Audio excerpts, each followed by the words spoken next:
the Himalayas, Tibet has through the centuries preserved its own ways and customs. A spiritual legacy, now a global flashpoint.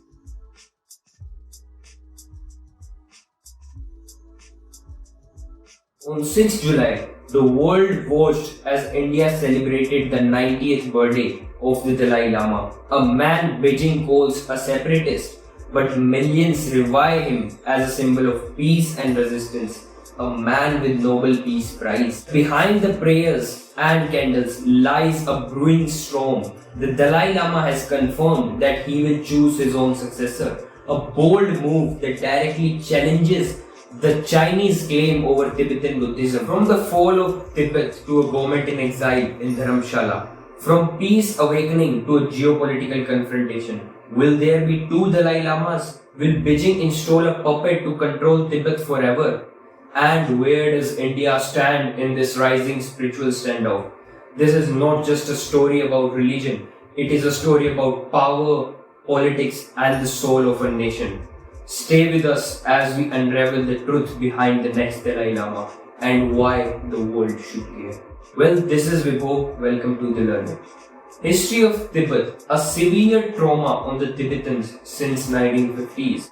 Mao revived China's old imperial ambitions to impose its sovereignty on Tibet, to force the Tibetan authorities to admit that the Chinese forces marching upon their country. Well, in 1935 was born the 14th Dalai Lama.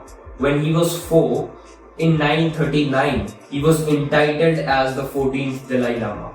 Tibetans have a lot of rituals before they finalize the boy who will be the reincarnation.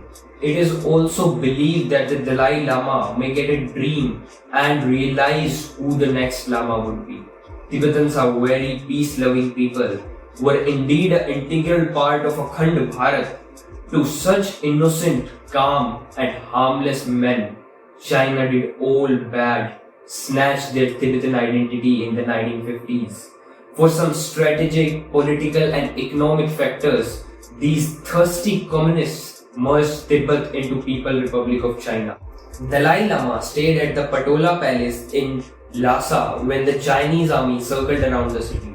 There was no chance to stay safe in the palace, so some top Buddhist monks and some lamas decided to leave. They left the palace, stumbled into the woods and mountains, saving themselves from the army. Maybe Mother Nature helped these men of peace survive in such drastic conditions. And then, after many sleepless nights, they reached India at the Karingam Pass of Arunachal Pradesh on 31st March 1959. Things changed for the Tibetans forever. The Dalai Lama sought asylum from the Indian government, and the government under Pandit Jawaharlal Nehru helped grant approximately 80,000 Tibetans asylum, and these refugees led to the establishment of Central Tibetan Administration (CTA) in Dharamshala, serving as a government in exile. It was since that time the Indo-China relations were impacted and also led to the Sino-Indian War of 1962. Whereas the Tibetans under the Chinese control were forced to leave their culture because of the harsh communist policies of Mao Zedong regarding one country, one religion.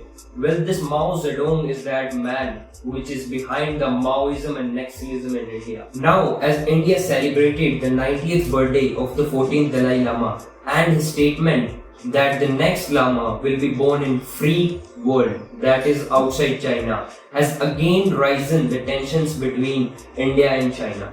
China is furious over Indian involvement in the Tibetan issue. Chinese Foreign Ministry spokesperson Mao Ning, as you can see in this article by Deccan Herald, told the press that the Dalai Lama's reincarnation must follow the principles of domestic recognition and approval by the central government in the line of the religious traditions and law. She also highlighted that this is an internal matter of China and any other country should not involve themselves. By any other country, they should mean India, but there is also US. This is an article from the Times of India that cites that top US official visited Dalai Lama in Dharamshala, and yes, This is not the first time US did so. US has always shown interest in Tibetan matters to counter China. And for India, this matter has always been crucial.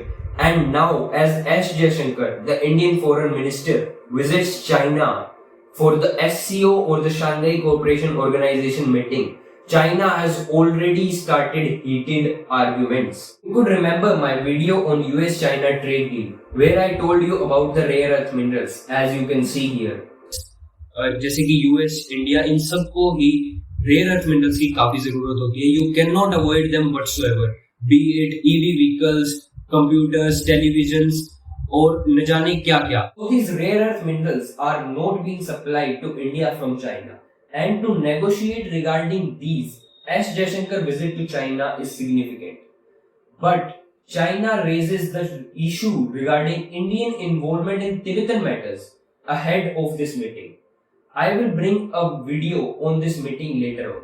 For now, be it US, India, China, the Tibetan matter has no longer been just a spiritual issue. It has become a geopolitical turmoil. What should India do regarding this matter? Should India support Tibetans? Should India provide aid to the Tibetan government in exile? Or should India coordinate with China regarding this matter? Well, I ask you this question. Put your answers in the comment box. And any further updates will bring me back. This is Vibhor signing off.